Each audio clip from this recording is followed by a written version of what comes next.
back. You're watching NDTV Profit. We're keeping the focus on earnings. Let's pull up the stock of JK Papers for you. Now, JK Papers came out with a strong set of earnings. Their profits have been very strong, up 56.8% at 56.3 crore rupees versus 35 crore rupees, 36 crore rupees. Revenues were up 10% at about 734.6 crore rupees. To talk to us about the earnings, we are joined by Mr. V. Kumaraswamy, the CFO of JK Paper, who is joining us from Delhi. Mr. Kumaraswamy, thank you so much for being with us on NDTV Profit.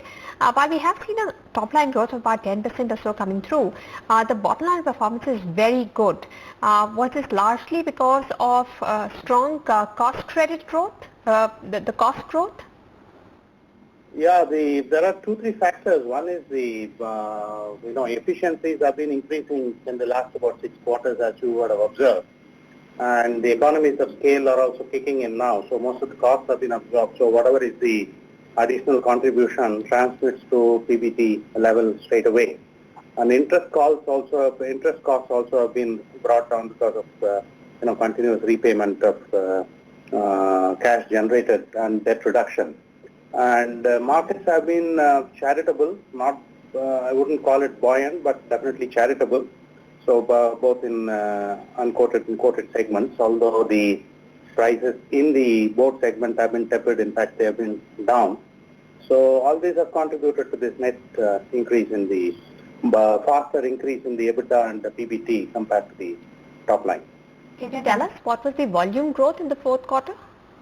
Volume growth in the fourth quarter over corresponding quarter has been more or less the same, but we have tweaked the product mix considerably. Mm-hmm. So manufacturing better output or better contribution for products, whereby we squeezed almost about 6% over same period last year. So that has been our focus, because we are almost operating at 100% capacity.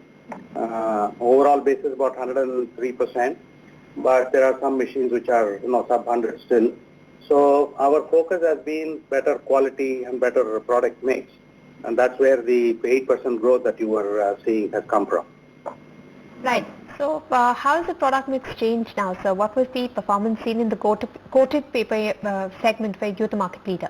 Coated paper is not a big segment. So within the uncoated segment, there are several grades and products, including Mapito, copier, bond, ledger paper, check paper, and several other things that we manufacture. We keep continuously trying to optimize between these various products, as well as keep shifting the machines. So whichever machine gives the better profitability among these ones, or even between the mills, between our Orissa mill and Surat mill, we keep continuously working on it. That's how this has come from. So the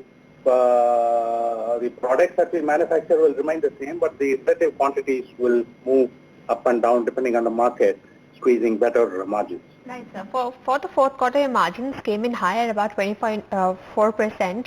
Now, I wanted to understand from the revenue mix, which segments have seen more than average growth? The coated paper segment. I want to understand the kind of growth in volume seen in the high margin products. The high products in our case is the copier segment, which gives very good margins, followed by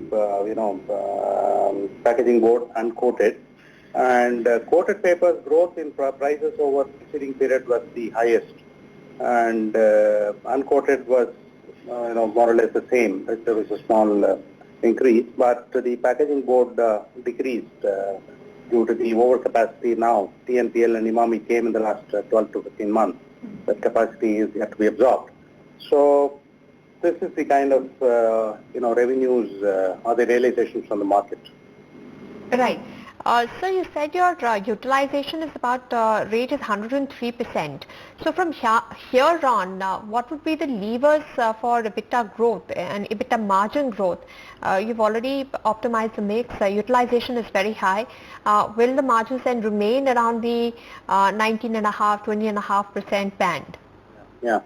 So the the paper industry, the capacity is determined by the width of the machine, speed of the machine, as well as the grammage that you manufacture.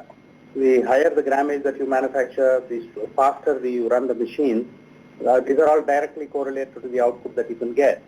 So So we still believe there is some scope on all these factors for us to improve it even further. And efforts are on to, whatever small bottlenecks here and there that we find, we will debottleneck them and we'll continuously improve over the next 18 to 24 months. The usage efficiencies also is not uniformly high in all the machines. There are still some machines which can still improve. And even the machines which are the most efficient also, in fact, by the way, they are perhaps the most efficient in the Indian scenario as of today, but we still working with some consultants as well as ourselves to improve them even further. Right. Sir, then the next question, of course, is are you looking to add capacity in the inorganic way? There are reports you were in talk with Balapur Industries for some of their pulp facilities. Also reports that you're in talk with Century Textiles for the paper mill. Can you give us some details there? Could we look at inorganic growth, capacity expansion for your company? We will look at that option. We will definitely be evaluating various options. But the one you are talking about is in the space of speculation. So we don't comment on speculation. But right now the company's focus till we finalize our plans is to reduce debt and make it more manageable and to increase our credit rating. We already got a double upgrade in credit rating, as you must have observed, from BBB plus to A. And right now the focus is there, and we are yet to crystallize on the way forward. Right. So how much debt is there on the books, and how are you looking to improve your leverage position? The cash generation of 300-400 crores per annum, if the same period were to repeat, same as last year were to repeat next year, will be available to us for debt reduction and repaying this one. So we hope to be in a position to reduce it by about 250 to 300 crores next year.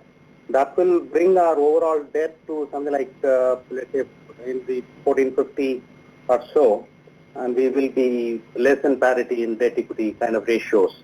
And as far as debt to EBITDA will be around 2.5 to 2.75 in that range, which is very, very good for this industry. That will also give us some kind of a headroom for credit rating improvement. Right. So for FY18, what kind of revenue growth are you looking at?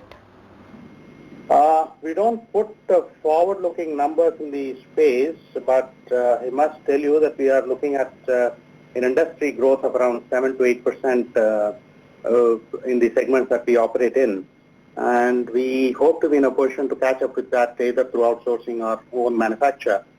Plus, of course, all the efforts which I mentioned in terms of efficiency improvements and usage, etc., will continue. Plus, the debt reduction also will help us in improving the below EBITDA line kind of costs. So these are the focus areas for us. All right. Thank you so much for speaking with us, Mr. Kumaraswamy, giving us the details of the earnings posted by JK Tyres in the fourth quarter and what they are building in for growth in FY18. We're going to step into a break. At this point in time, we will keep the focus on earnings. When we come back, we'll speak to the management of Quest Corp. Stay with us.